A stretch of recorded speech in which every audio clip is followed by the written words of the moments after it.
galera! Então hoje, dia 5, quase no finalzinho do dia, eu consegui parar para fazer isso, para resgatar a nossa trend do dia do RPG brasileiro, e a gente está fazendo o mês do RPG brasileiro. Cada dia foi instituído aí um tema para a gente comentar que tem alguma coisa a ver com RPG brasileiro. Então, já foi medieval dia 1, cooperativo dia 2, acessibilidade dia 3, espacial dia 4 e hoje dia 5 o tema é futurista. E é um tema muito interessante, eu fiquei muito em dúvida sobre o que falar nesse ponto, pensando na história do RPG, porque sempre teve, embora o medieval sempre vai ser o grande queridinho do RPG para a maioria das pessoas, o futurista sempre teve presente, né? Um dos primeiros RPGs brasileiros lançados foi o Millennia, que eu não vou falar dele porque já tem bastante Millennia aqui, então eu pensei em um outro que ele é muito curioso.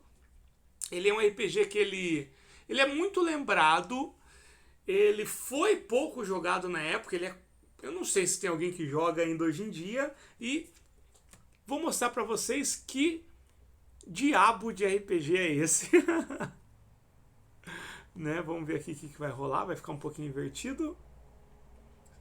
Que é essa maravilha aqui, que é o Era do Caos, que é um RPG lá da metade da década de 90. Tem uma resenha aqui no canal, um dos primeiros vídeos do canal, acho que está entre os 10 primeiros, foi uma resenha de Era do Caos. Olha só que interessante, né?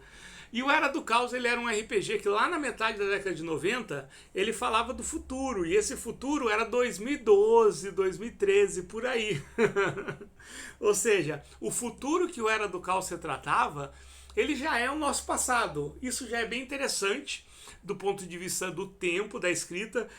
Eu não sei o quanto interessante isso é do ponto de vista da RPG, porque ele ficou datado, né? E é muito legal porque ele era um RPG que eu acho que as maiores críticas a ele era que ele era muito real. O que ele fazia? Qual que era a proposta? Era um jogo que se passava no Brasil, em que a economia foi muito mal e chegou-se a um ano de 2010, 2011, 2012 muito ruim, né? Em que era quase que uma distopia. A tecnologia ela estava avançada, dentro do que se entendia de tecnologia avançada na metade da década de 90, mas ainda assim lembrava muito o mundo que a gente tinha na época, só que à beira de um colapso econômico. E ele tinha essa pegada mesmo, então ele tinha esse lance meio punk, né, da crise econômica, tudo mais. Ele tinha esse lado da distopia, ele tinha o lado da tecnologia, só que era tudo muito sutil e tudo muito real. Então tinha passagens do livro que parecia que você estava lendo jornal, porque mesmo para aquela época já era um futuro, já era uma realidade em algumas instâncias assim. E eu acho que os autores, eles sacaram isso. Então o que eles fizeram? Eles começaram a colocar umas coisas que tornou o jogo interessante. Primeiro, o principal, eles começaram a colocar elementos sobrenaturais, que eram bem sutis, eles ficavam ali à margem da sociedade, no submundo, e esses elementos eram todos baseados no folclore brasileiro. Então isso que a gente vê, por exemplo, no Cidades Invisíveis, o Era do Caos já fazia. Então as lendas brasileiras, né, o Saci, Curupira, esses espíritos das florestas, eles estão presentes, só que eles estão vivendo no submundo. No submundo do quê? De um futuro quase distópico.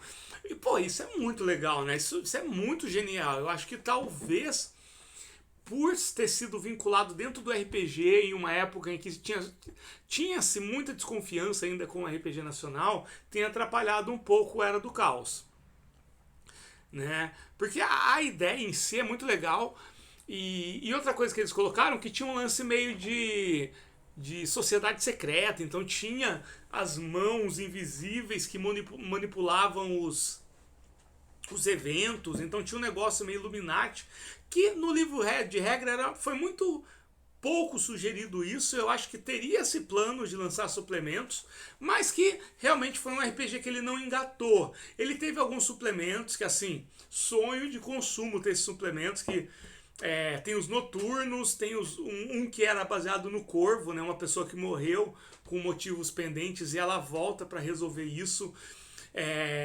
Teve um livro-jogo também, se eu não me engano, né? Teve livro-jogo dentro desse mundo. Só que hoje em dia são materiais assim, raríssimos. Quem tem não vende. Dos poucos que querem vender, logicamente, vende a um preço bem alto.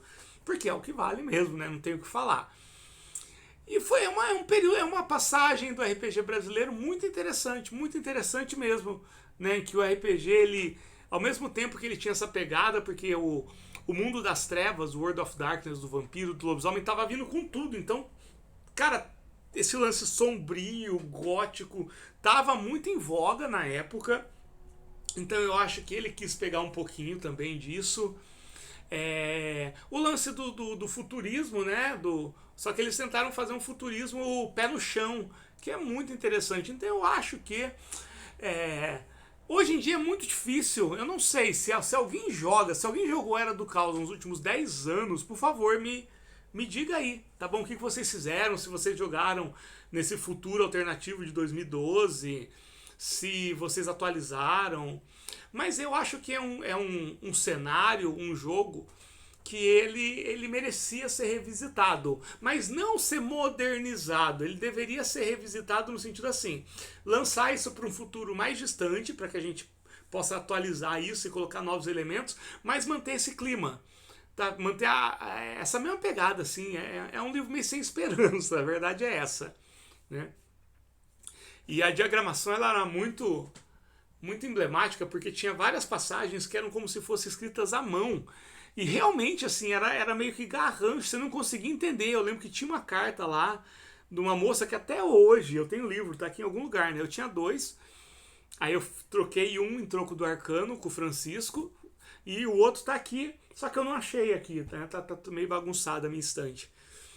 E, cara, até hoje eu não faço ideia do que estava escrito naquele manuscrito. E tinha vários, assim.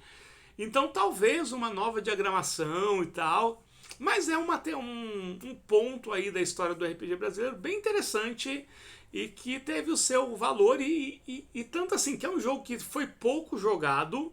Mesmo na época você não falava... Assim, você via matérias na Dragão Brasil, em uma ou outra revista, mas você não via muito a galera falando de jogo, você não via aventuras, né? E tudo mais. Então foi um jogo que foi muito jogado, mas ele é emblemático. Tanto que até hoje, assim, a galera lembra. Ele é um jogo bem lembrado. Assim, pelo tipo, do lançamento até ele meio que ser deixado de lado, foi muito rápido, mas ele é lembrado. E ele tem suas qualidades, sim. Ele é um jogo emblemático, eu diria isso. Ele é um jogo emblemático. Eu gosto muito. E eu acho que uma segunda edição aí atualizando, principalmente essa questão da data, seria muito interessante. Mas eu não acho que isso vai acontecer, não. Mesmo porque, assim, a editora não existe mais, eu não sei até que ponto os autores têm contato, como é que funcionou a questão de direitos. Então a gente sabe que é uma questão complicada do ponto de vista da burocracia resgatar materiais como esse. Então, gente, eu acho que é isso. É isso. A gente se vê então amanhã.